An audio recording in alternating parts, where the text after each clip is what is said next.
All right, it's time for another update. So, since the last video, I've taken some of the metal apart and I've tacked together a body frame. So this body frame will support the floor and support the cowl and the rest of the body. It's tacked together, and I've got a couple other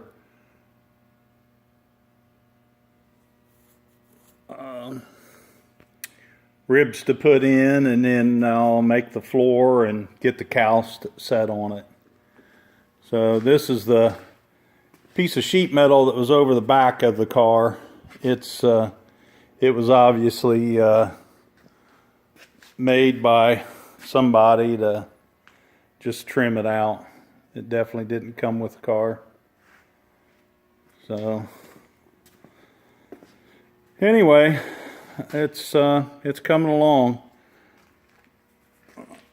I've got to play around with it a little bit. I was able to get organized. I got me a shelf and kind of put stuff away. What I've got. This is the head. It was already off when I got the car, and the spark plugs were really rusted up. I was afraid to even try to get them loose. So what I've done was I've got some of this evapor rust sitting in them, kind of eating away the rust. That stuff works pretty good. This is what it looks like when you dip it in a bucket after a couple days. And then I had some linkages that I did that were rusted solid. And as you can see now, they just by leaving it set in that for a week or 10 days, it ate all the rust even up in between everything to make it free. So even on the even up in the clevis where all that stuff was just totally rusted shut. So I'm going to be using more of that. Here's where I've been playing around with it. You can see that it's ate the rust off, but on this piece it hasn't ate up down in the threads yet. It's still locked up. So give it a couple more days.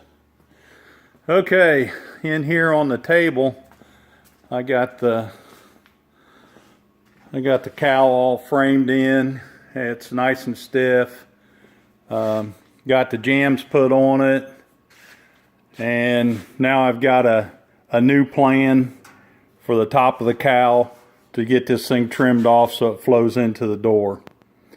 I decided to go with jambs that I already had. I know the stock Speedsters had hidden hinges, but I'm putting this together with what I got. So it's coming out. It's going to take some more time. Got to do some more welding and grinding. But this is that piece that was rusted in there. I'm getting ready to weld it in. To where the toe board bolts on through these bolt holes here. So that's my update for today.